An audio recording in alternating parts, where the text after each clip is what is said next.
Before this video goes any further, take 1 second right now and subscribe to this channel. If you have ever held an old coin, inherited something from the past, or wondered if history might still be hiding value in plain sight, you are exactly where you need to be. Now let me ask you something important. Have you ever looked at a small coin and felt like it carried more weight than its size? Not just metal, not just money, but time itself. A reminder of a country, a struggle, a turning point. Because the coin we are talking about today is one of those pieces. Quiet, overlooked, often ignored.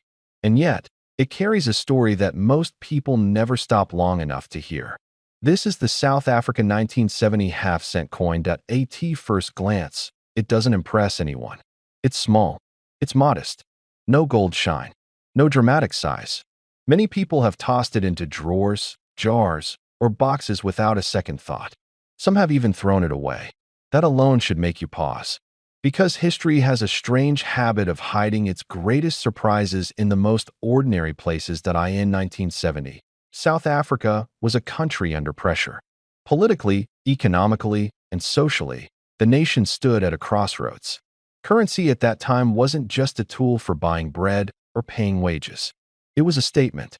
Coins were symbols of authority, stability, and control. Every detail mattered, even on the smallest denomination. The half-cent was already becoming obsolete. Inflation was rising. The value of such a small unit of money was fading. That alone makes its production unusual. Why continue minting something that barely circulates? That question is where serious collectors lean in closer. This coin was struck during a period when decisions were rushed, systems were strained, and records were not always as clean as people assume. Small mintages, experimental dyes, transitional metals, quiet changes that never made the headlines. And that is exactly how rarity is born. What makes this coin especially fascinating is not just when it was made, but how it was made. Certain batches show subtle characteristics that most people would never notice. Slight weight differences, edge details that don't match later issues, surface textures that suggest alternative preparation methods. These are not accidents. These are clues. Men who have spent decades collecting coins will tell you something important. The most valuable pieces are rarely the loudest. They don't announce themselves. They wait. They sit unnoticed while the world rushes forward. And then, one day, someone looks closer. The 1970 half-cent exists at the edge of a monetary era. Shortly after, the denomination disappeared entirely. Gone. Phased out. Forgotten. When that happens, surviving examples don't get replenished. They only disappear with time. Lost, damaged, melted, discarded. Think about that. Every year that passes, fewer remain in original condition. Fewer untouched. Fewer that still carry their full story. And when supply only goes in one direction, while interest continues to rise, value follows. But here is where things become truly serious.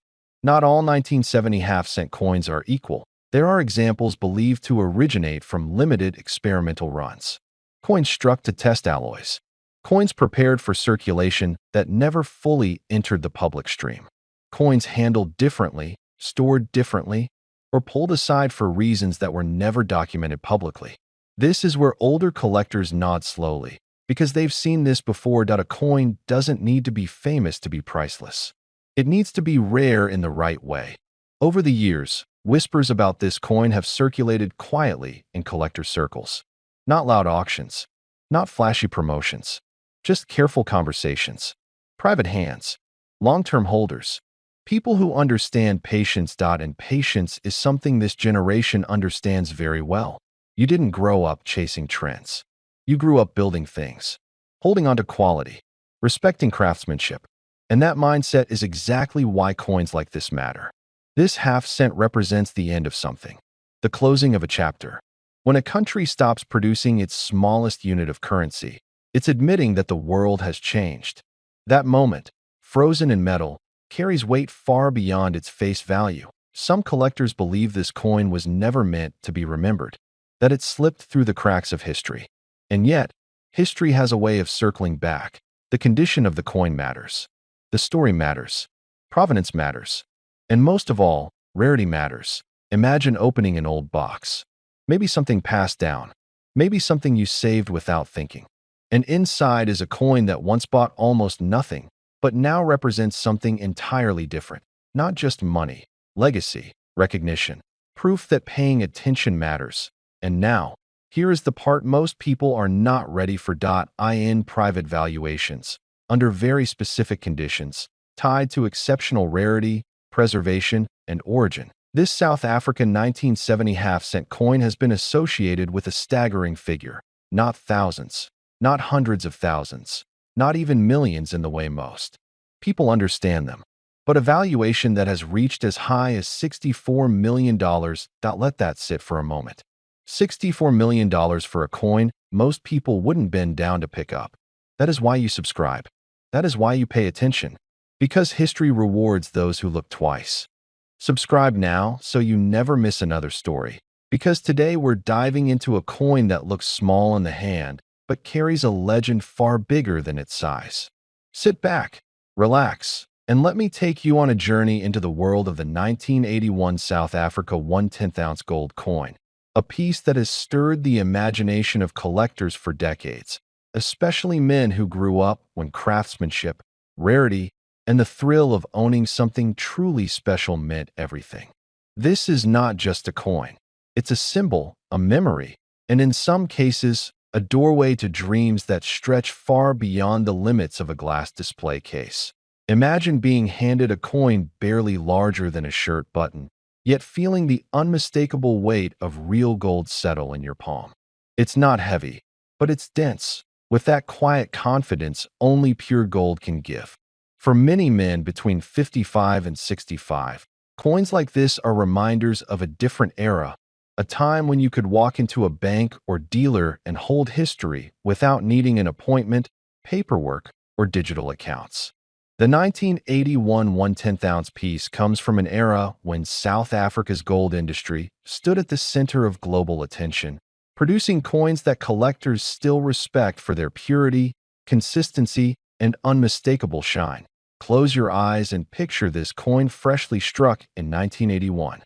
The mint workers handle each blank with precision, the dies pressed with force, giving life to a design that has become iconic across the world.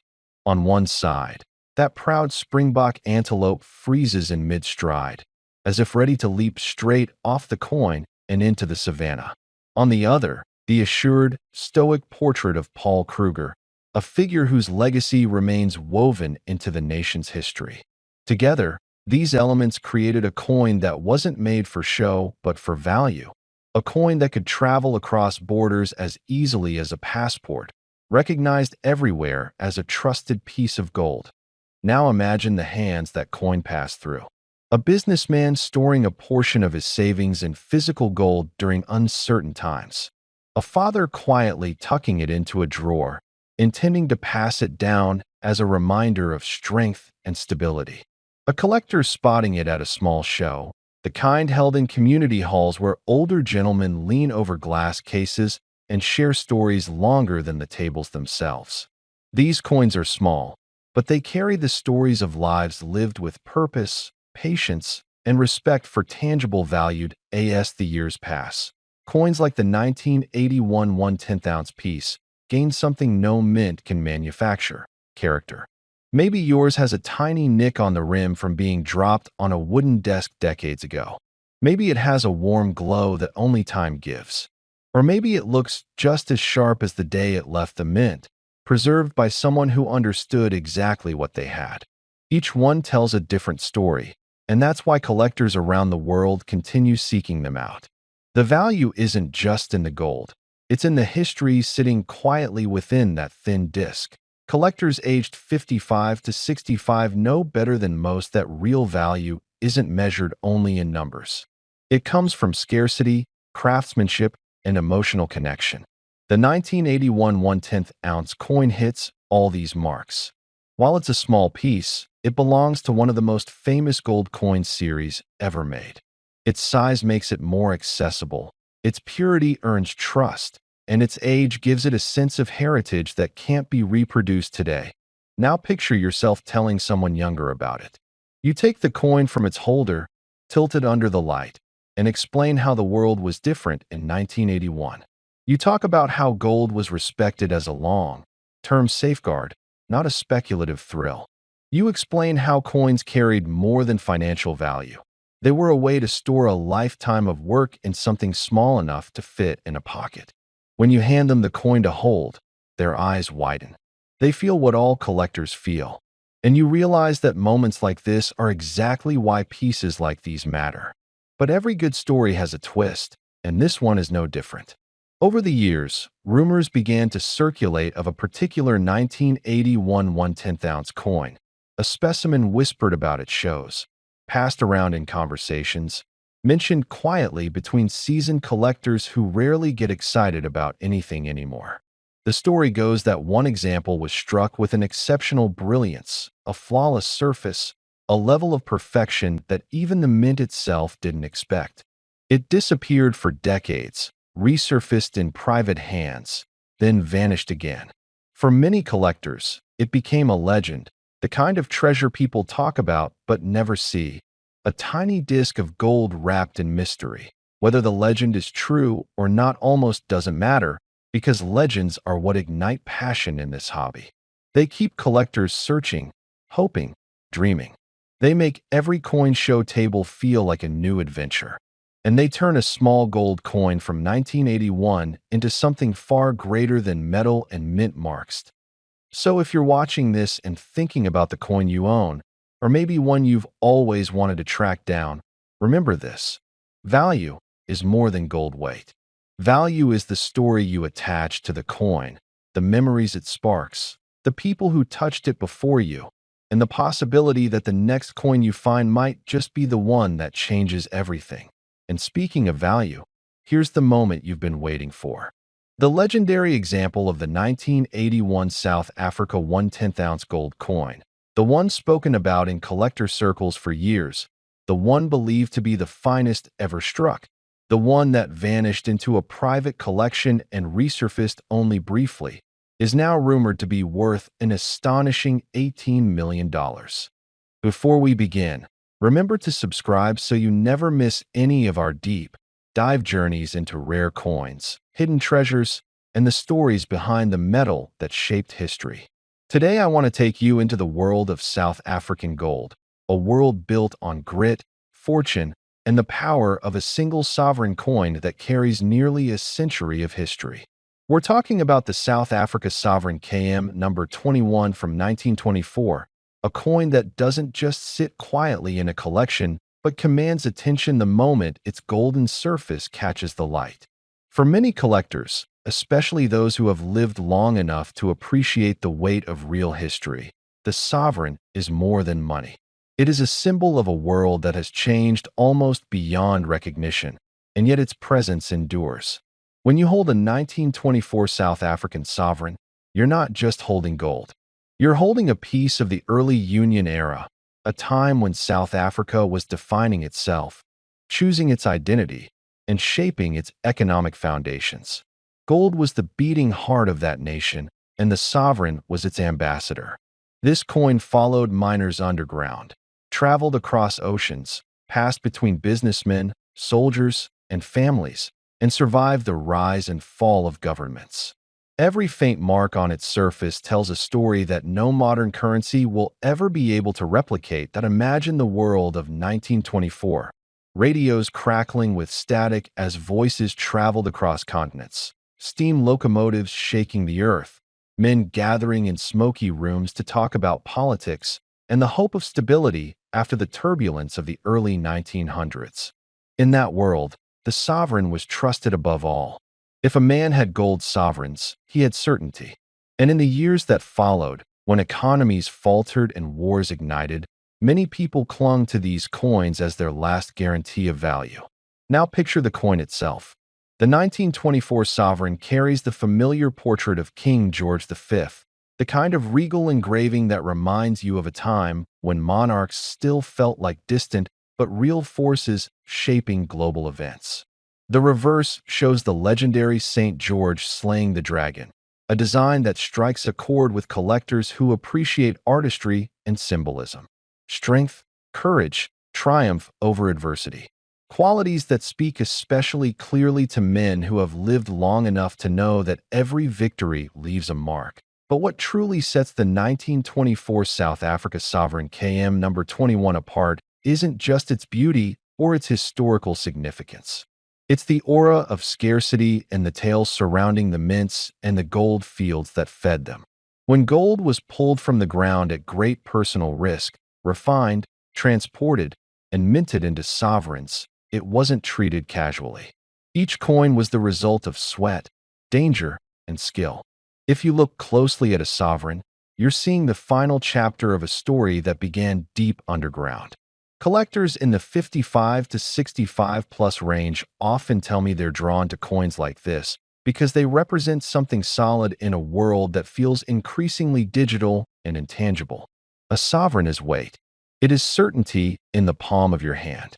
It reminds you of the value of hard work and the stability of something that has survived booms, busts, conflicts, and political shifts. For many, adding a sovereign to their collection feels like anchoring themselves to a piece of the past that still commands respect in the present. The 1924 issue is particularly prized because it was part of a period when the South African minting of sovereigns was becoming more defined. Earlier years saw production shifts between London, Pretoria, Ottawa, and other branches of the Royal Mint. But by the 1920s, South Africa was establishing a minting identity strongly tied to its massive gold reserves. Owning a 1924 sovereign is owning a coin minted at a time when South Africa was emerging as a global powerhouse in gold production. Think for a moment about the hands this coin may have passed through. Farmers who weathered drought and prosperity alike. Traders who relied on gold when paper promises felt too flimsy. Soldiers returning home from war with pockets that jingled with reassurance. Businessmen who saw gold as the foundation of progress. And decades later, collectors who recognized the historical thread running through each mile traveled and each transaction made. For those of you watching who have built your lives on discipline, determination, and the steady climb toward personal success, the sovereign symbolizes a philosophy you already understand. Value comes from resilience. Worth comes from endurance. A coin like this stands as a quiet reminder of time well lived and history well observed. And let's not forget the craftsmanship. Even today, when technology allows near-perfect minting, collectors still admire the precision of the older dies.